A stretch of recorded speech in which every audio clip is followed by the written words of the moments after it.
Et oui, c'est encore nous pour une sixième session, mon cher Miko. 43e vidéo. Qui l'eût cru? Une par an, en fait. Non. Voilà, alors je voudrais commencer aujourd'hui sans, sans gêne et sans contour, détour, par vous montrer quelque chose que moi-même je n'avais jamais vu, qui est ce disque. Voilà, que Miko vient de me montrer, qui est le tout premier, c'est ça? Tout premier disque du groupe Achalai. Alors, certainement, certains d'entre vous connaissent, moi je ne connaissais absolument pas ce disque. Donc je suis vraiment très content de l'avoir découvert. Donc Tu peux 25 cm, peut-être nous en dire quelques mots. si tu veux, oui, Vas-y. mais je vais essayer d'être le plus concis possible, à défaut d'être aussi. C'est le disque que Riccardo Gagliazzi a enregistré donc en 1958, dont nous avons déjà parlé. Oui, oui, absolument. Voilà, mais je vais récurer pour employer un néo-barbarisme. Et un jour de, c'était peut-être en 58 ou 59, Jean Bessalel, mon beau-frère, nous a apporté ce disque qu'il venait de trouver, acheté. Et donc voilà, il y a eu cette découverte. Alors, ce qu'il faut savoir, tu cherches quelque chose? Non, vas-y, je regarde les titres en Donc, fait. alors, je me remémore le personnel, entre guillemets. Riccardo Gagliazzi, donc responsable du groupe, avec qui jouait la quena et le charango, mais surtout la quena, là. Non, je dis une bêtise, parce qu'en fait, là, je crois qu'il ne jouait que la quena et chantait. Marcello Belandi, musicien italien. Romano Zanotti, Musicien de italien. Los Machucambos, aussi italien. En fait, c'est ce que j'avais dit l'autre jour qu'Achalai c'était un groupe italien en fait. Pratiquement, oui, mais ils avaient fait, et j'avais dû te répondre qu'ils avaient fait à cette faveur, avant ou après, un petit peu, ils avaient enregistré, ils avaient un groupe de musique parodique. Je retrouverai le nom, ou si quelqu'un le retrouve, ben, tant mieux, ça, ce qui ne m'étonnerait pas, dans lequel jouait Jorge Milberg à ses débuts. D'accord. Puisqu'il n'était pas débutant en musique, parce que, comme nous le savons, Jorge était un pianiste formidable, pianiste classique, et qui jouait aussi du folklore, mais surtout classique. C'était un grand adorateur de Bach, de Schumann, et de tout un tas de musiciens, dits classiques. Et il était venu pour accompagner, d'après non pas la légende, mais le DICT, une chanteuse lyrique. Et après, bon, il s'était retrouvé dans une situation dans laquelle beaucoup de musiciens ont pu se retrouver en, en abordant d'autres rives d'un autre continent, c'est-à-dire avec des problèmes d'ordre pécuniaire que beaucoup ont connu, que d'autres connaissent encore. Ce qui fait que Ricardo lui a donné, et ça je le tiens aussi, surtout même de Milberg, qui m'avait dit un jour qu'il devait à Ricardo d'avoir joué du charango, parce que c'est lui qui lui avait tendu la première fois un charango à l'escale en lui disant tiens, joue de ça, tu gagneras ta croûte. Voilà.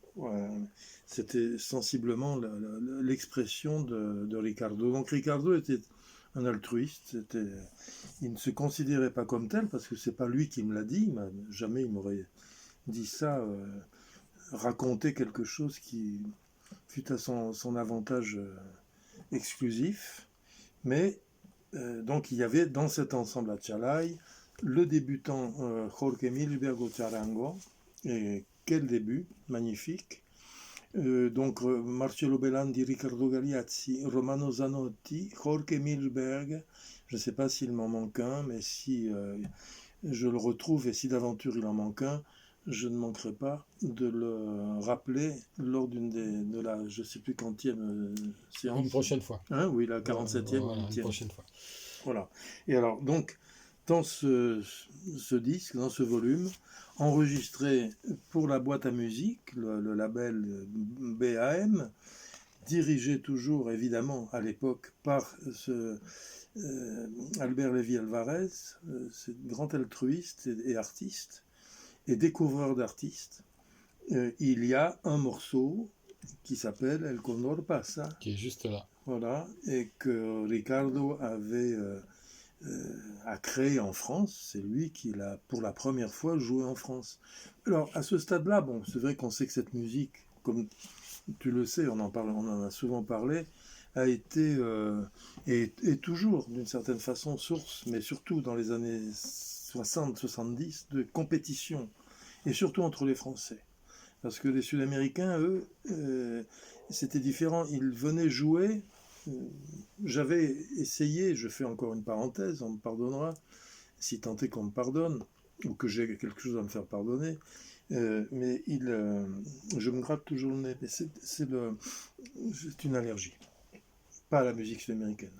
Mais donc, et ce que je vais dire est relativement, c'est pas que c'est ce que je dis qui est important, mais c'est le phénomène. C'est-à-dire que j'ai imaginé plus tard, parce que j'ai connu des attitudes, pas agressives, mais des attitudes un petit peu courroucées de certains musiciens argentins, boliviens ou autres, moins les Paraguayens, ce qui est très curieux, je ne sais pas, peut-être que c'était spécial à un certain secteur de l'Amérique latine, ou des Andes ou circumandines. Beaucoup étaient, et souvent, on dit in vino veritas, c'était souvent à la faveur d'une consommation peut-être un peu abusive d'alcool.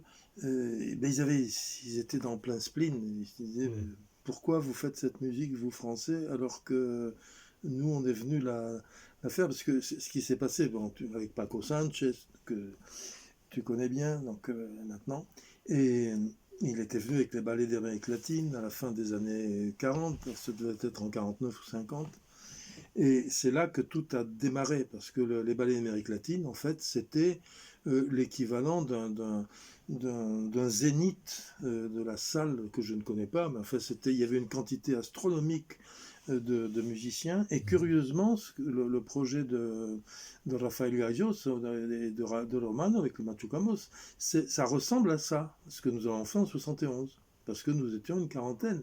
Je retrouverai, à l'Olympia, oui. À l'Olympia. Oui. Je retrouverai la liste exhaustive de tous les musiciens qui ont participé à ça. Je l'ai là dans mes papiers, tu vas voir, c'est très amusant. Mais j'ai vu la vidéo, il y a une vidéo de ça, qui existe, qui dure oui, 1 heure, oui. Et on voit tout le spectacle, voilà. On voit tout le monde. Puisque le gars était venu me demander, enfin un de ceux qui ont fait le... Il y a je confonds peut-être, parce que il y a un journaliste qui m'a demandé la permission de citer Los Chacos pour un disque que j'ai aussi ici, qui s'appelle l'Olympia, et qui représente sensiblement le répertoire et le nombre de musiciens de 1971. En fait, dans cette vidéo que j'ai vue, il y avait donc les Chacos, Machucambos, il y avait des musiciens paraguayens, il y avait Cruz del Sur. Ah oui. Etc. Et on voyait tout le monde. Et chacun, on voyait aussi sur... mais je crois qu'il y a des extraits sur YouTube. Absolument, oui. J'ai même vu ça, c'est Lina qui... Voilà. Mais il y a aussi l'ensemble.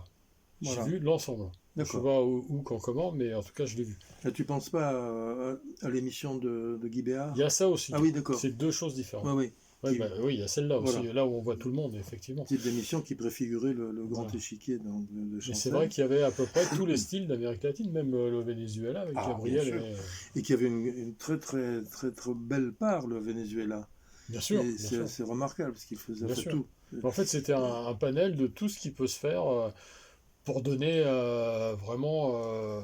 le goût ou l'envie de connaître plus au public français. Absolument. Parce que c'était ça, c'était de la découverte. En fait. Et par cette réflexion que je me suis faite, il arrive que je m'en fasse, il arrivait que je m'en fisse. T'as vu? Et ça va devenir un gag, cette histoire d'imparfait du subjonctif. Ouais.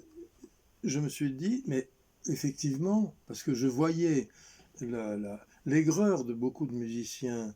Et même quand il ne le montrait pas, c'était sensible. on sentait qu'ils avaient, comme disait Maupassant, ça leur faisait deuil que d'autres fassent la même musique qu'eux. Et alors j'ai essayé d'inverser les pôles, j'ai fait un petit peu, je suis parti très vite au pôle sud et j'ai Mhm. imaginé des musiciens français à cette époque partant jouer Mouloudji et Brassens, Mhm. chanter en pensant, ou éventuellement leur propre folklore avant qu'il ne fût euh, désastreusement martyrisé par le pétainisme et puis ses affidés, Mhm. pour devenir ensuite plus qu'un truc qui ressemble à quelque chose de ce qu'on appelait les jeux de 20 heures jadis, Mhm. avec une parodie de folklore, alors qu'encore une fois, très personnellement, je tiens à l'appellation folklore, et à d'autres mots aussi, sur lesquels je reviendrai un jour, mais ça fera peut-être jaser davantage, parce qu'il y a beaucoup comment dire, beaucoup de gens se croient permis de d'éradiquer certaines expressions, certains mots, et je ne pense pas qu'on ait le droit de le faire sans raison. C'est une parenthèse, encore une des parenthèses Parenthèse que nous fermées. fermons et que nous rouvrons dans quelques instants.